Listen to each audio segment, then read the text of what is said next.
AKA Patter's Paterade to look at here. Welcome to the internet. This is the realm of overreactions. Well, I got some comments about the Madam Web overreactions and the Dune 2 overreactions happening right now. Let's get into it. This is important.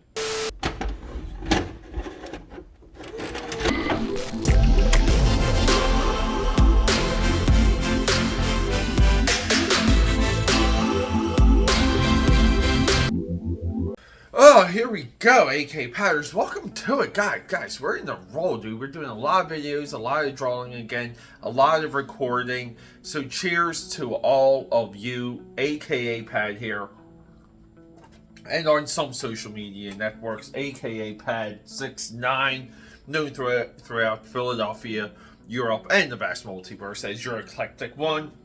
Maybe even sometimes your pop culture pope. Real quick, before we get into this, I've been, knee deep on Cyberforce. You guys saw the video earlier this week, reading Cyberforce 22 and Cyberforce 5. There is nothing more fun than having a stack of comic books of a single run and toggling from the early days to like the later days and just kind of going back and forth. It is the funnest way to read comics because you really see where some of the characters end up and you kind of see where they start at the same time. I gotta say, look, I know a lot of you, we all read, follow a lot of the same commentators. We read a lot of the same blogs. We go to a lot of the same sites. I'm not going to name some of these individuals, but we all know who they are. If you need clarification, give me a comment below. Oh, and speaking of that, come on. Subscribe, support, leave a comment. You guys got to help me out. It's free. It's free just to give me a like. But yeah, so a lot of these commentators, they went so hard into Madam Web. Actually, just like a visceral attack on Sony and the Sony executives and everyone around Madam Web, backseat insider. Like they should have done this, they could have done that. Why did they do this? And just along the way, completely discounting what the executives and even the filmmakers do with some of these movies. And I'm not doing the Chris Stuckman full-on defense of Madam Web, but I have yet to see the movie. But I will tell you right now, Madam Web is not as bad as people make it out to be. Now, I kind of had similar thoughts about the Marvels and a similar thought about Aquaman and the Lost Kingdom. I mean, the Marvels in that case really lived up to the disappointment, really lived up to the letdown.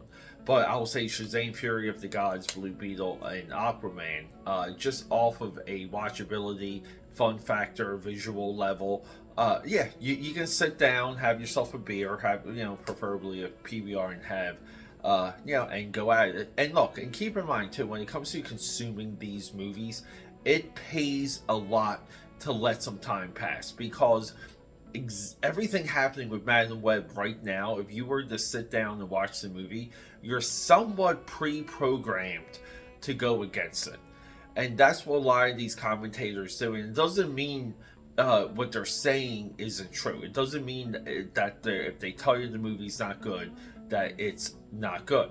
It 100% could be true. Like I said, I saw that with the Marvels. But at the same time, Hollywood's a complicated business, and nothing is ever as bad as it seems. I'm still waiting for more time to pass with the Marvels to get back into that movie. I do believe this is what you would call the streaming cycle. Now, on the polar opposite of that, we have Dune Part 2. And I'm already sick of saying Dune Part 2, because Dune should be one movie. And you might be saying, Pete, that would make it a 6-hour movie. Well then, yeah, let Dune be a 6-hour movie, because this Part 1, Part 2 crap literally needs to go. It is it's the worst trend that Hollywood's picked up. Other than some of these other ones that degrades the content. Not going to name names on that. But now Dune is so beautiful you have to see it on the big screen. Now Dune is so great you have to hear it. Now Dune is so perfect and so this and so that. And it's like, what the hell are we doing? No movie is ever that good. We are too jaded. If all of these people were this behind on Dune, where were they during these years that Dune Part 1 was just sitting there and just like mold, just growing spores? Like, where were you guys during the days of COVID when Dune dropped? Very few people championed Dune Part 1, and few people, commentator-wise, went into Denis Villeneuve. I love that guy's name. The director, they went into his filmography and brought back something like Blade Runner 2049 or The Arrival. No reprisal of his movies during all of this. So it really kind of makes you question when people say Dune Part 2 is exactly the movie we need right now, is exactly what we need to get back into theaters. No, the movie industry is still broken, and nothing is that beautiful to make you spend that much money. I'm not joking. You can get into the Louvre for far less money than would take you and your family to go see the Dune. Think about that. Or Dune Part 2. I said the Dune. That's actually pretty funny. I mean, think about it. You can see the Mona Lisa for less money than Dune Part 2. You can see the Sistine Chapel for less money than Dune Part 2. Nothing is that beautiful. I'm sorry. And look, guys, just maybe we just have to be a little bit more critical with these people who are, like leaning into your instant reactions or your instant gratification in, collectively cheering for something, but then collectively rooting for its downfall. These people, their industry, this is what they bank on. They need their audience to do the same thing. Madam Web isn't as bad as Dune Part 2 is great. Rock and roll, kids. Let's go.